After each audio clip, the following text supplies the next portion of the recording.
On today's show, anglers drop their fishing gear and pick up trash bags. Just respect the property. A North Shore cleanup in honor of one of Lake Superior's most beloved fish. Appears to be a male steelhead. We visit a Northwoods company buzzing with business. And a brand new walleye recipe worth whipping up on your next fishing trip.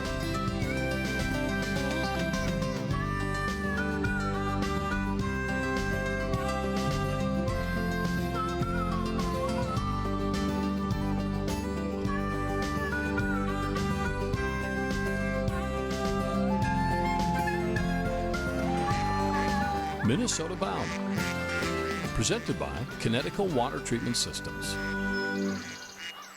Hey everybody, Bill and I welcome you to Minnesota Bound.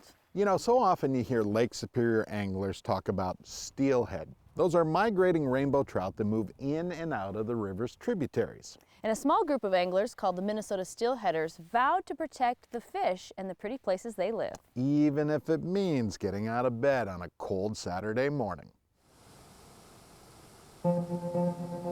Fishing breeds passion. Passion leads to motivation. On this morning, incentive comes from a hot dose of caffeine. First of all, thanks for coming out. My name is Davin Brandt. I'm the president of Minnesota Steelheader. We found everything. People's trash bags. Davin Brandt gears up for a small crowd of niche Northwoods anglers. We've got some safety vests. Everyone's got to have one of these safety vests on up at the highway. Catchers who become pickers.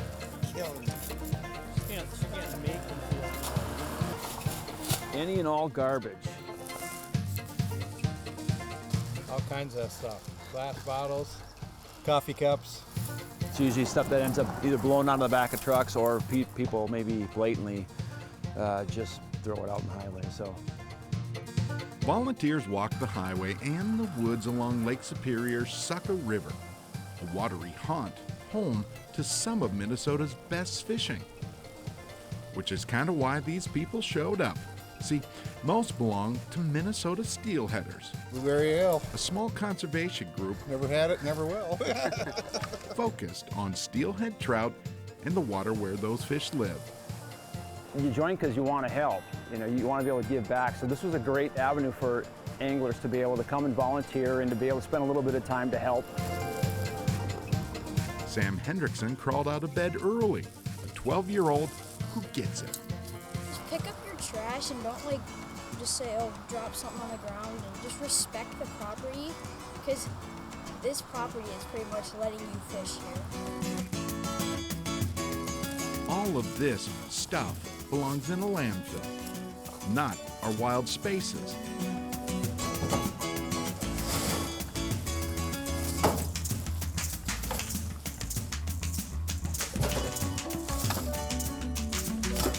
End of story. Okay, not really. Volunteers also work alongside biologists on fish research. So what we've got here is a steelhead rainbow trout. This particular fish was actually tagged at the Knife River. Now this one is kind of a unique fish because it already has another tag in it. Ontario tagged this fish last year in a river up near Thunder Bay. So this one moved quite a ways. Non-native steelhead first showed up in Lake Superior in the late 1800s. Those fish transported and introduced from rivers along the Pacific coast. The population always seems to fluctuate. Even now, anglers cannot legally keep steelhead, no matter. What we have here is a really nice, it appears to be a male steelhead. They still covet each catch, and more importantly, each release. I mean, these things are just amazing fish. I think it's one of the best fighting fish we have in the state. And a fish worth fighting for, even one piece of trash at a time. It's good to get it out. It's important to make sure that we leave any place that we go better than we found it.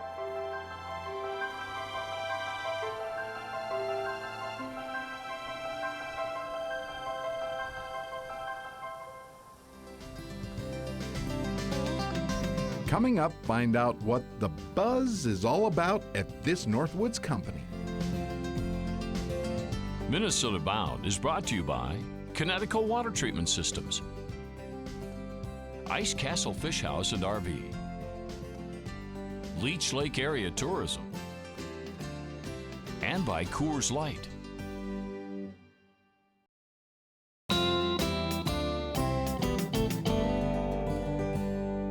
Welcome back to the show. It's no secret that honeybees are currently in a bit of trouble, and that's exactly why one Minnesota company is busy as bees. Ron Shera has the story. Once a year in Hackensack, Minnesota, this warehouse, sorry this will sting a little, is very, very busy. Tomorrow is Bee Day in Hackensack. That's when Man Lake, a bee product company, invites Minnesotans to replenish their hives with honeybees trucked from California. Tomorrow we'll be looking at 700 to 900 people coming in here to get their bees. Controlled chaos at times. I mean, there's just lines of people, but everyone's excited to get their bees.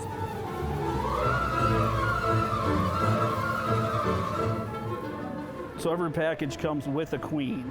This cannon here is filled with a sugar water, so that while they're traveling, they can feed.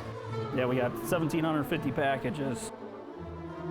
Tomorrow comes and the place starts buzzing.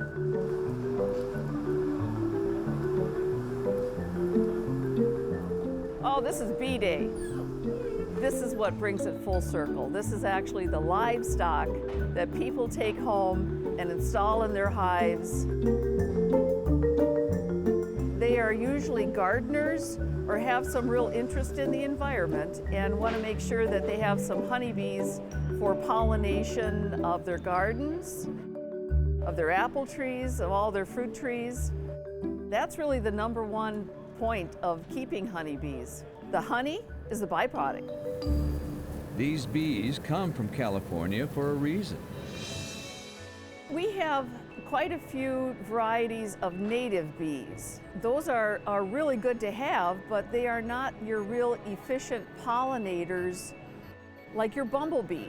Actually bumbles around, and it might go from an apple blossom to a clover blossom.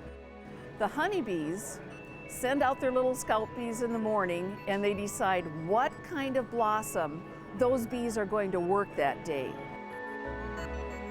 They're kind of amazing what a bee can do, how much work they do, how much pollinating, how they communicate with each other, telling each other where pollen is, nectar is. It's pretty amazing. Besides pollination, beekeepers also understand something else about honeybees.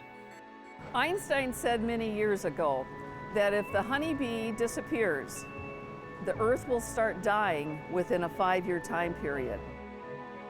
When 1 out of every 3rd bite of food we eat is a direct result of honeybee pollination, this whole world should care about honeybees. Indeed, honeybees across America are in trouble. Beekeepers reported losing more than 40% of their hives from April 2015 to April 2016. Farm pesticides and a lethal bee parasite are blamed. To see exactly what's killing them, I mean, pesticides is huge, but it's part of our agriculture, so I don't know how we get around that. But planting, wildflowers, wild bee forage, it helps quite a bit. Well, if you ever think that you're environmentally aware, keeping bees will make you that much more so.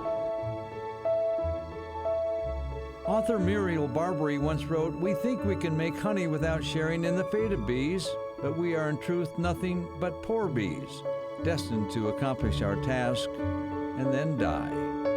Best we celebrate more bee days."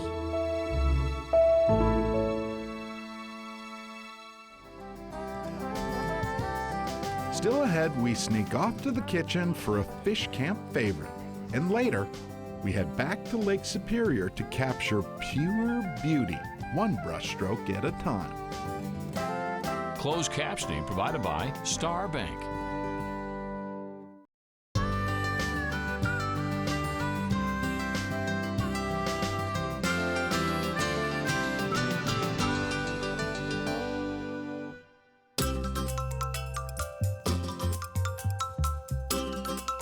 It's an extra special day here at Wild in the Kitchen because we are cooking up a crowd favorite. And I'm here with Chef Kevin Kowalson from Firelight Grill House and Cocktail Bar. And Chef Kevin, I see walleye in front of us, and you know what that means. Everybody smiles when they see walleye, don't we? So what are we making today?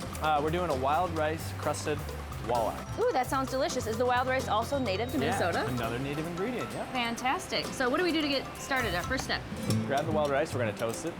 Okay, so we're gonna toast it first. Yeah, so we're gonna put this into 400-degree oven for 8 minutes. And what does toasting do? It brings out a little bit of the natural nuttiness of the wild rice. All right, 8 minutes? 8 minutes has gone by. The wild rice is rested, it's come up to about room temp, so now we can throw it in the blender. Fantastic. How easy is this to make your own homemade flour? Yeah, Love it. Gluten-free. Jinx. Oh yeah, you know it's working. Is that good? Yeah. Look at that. That looks good. And wild rice is actually a grass and not a grain, right? Correct. For those paleo eaters there. Technically rice. And we're gonna add a little Old Bay right into that. All right, Laura, now we're ready to pass that through our strainer. Throwing it through the strainer to prevent what? Just to get out any big chunks that may have been left behind.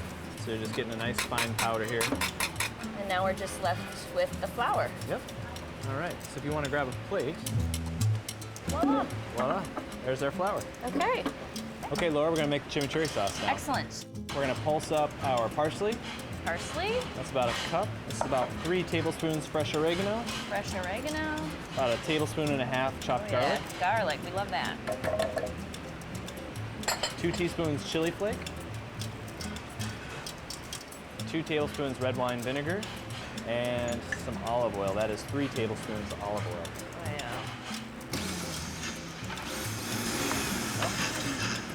I think we're good. All right. Oh, yeah. Now we are going to fillet the fish, or rather take the skin off. Take the skin off, and you were telling me that you prefer to use a what kind of knife? A little bit duller of a knife, yeah. It makes it easier because you're not going to cut right through the skin. Now we're ready to flour the fish. Homemade wild rice flour. Yeah, we're going to do both sides of the fish, so go ahead and just plop them right on there. Dust it. Look at that. All right. Now we're ready to go to our pan.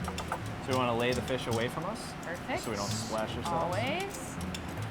Completely optional here, but you can throw in some butter. Chef Kevin, butter is never optional. We know this. So we're ready to plate, Laura. Sounds good. Mm-hmm. Now we're talking. Okay. And if you want to take some of that chimichurri sauce that you made, drizzle it on top? Yeah, drizzle it right on over. Generously, or? Yeah, a little bit, and then you can put a little on the side so you can dip it in. And then I've got a little salad here, watercress and fresh radish. All right, Chef Kevin, I'm going in for taste. I can't tell you how excited I am about this one. So much flavor. So there you have it, ladies and gentlemen. Another easy gourmet shore lunch idea, just in time for walleye season. Nice job. Yeah, thank you. Straight ahead, one man's passion for trout translates to a blank canvas. Minnesota Bound is brought to you by Oreo Cookies and Ritz Crackers, Mountain Dew, and by Totem Resorts, the premier destination for world-class fishing. Whether someone is across the neighborhood, across the street, or across the room, you have the power to make them feel right at home. Ritz, a taste of welcome. We get out, fired up, hook big ones. We get out and rip it, and we track them down. So crack a Mountain Dew, get out and do. For you, I wish many things. To see all the world can be. But most of all, I wish you'll never stop wishing.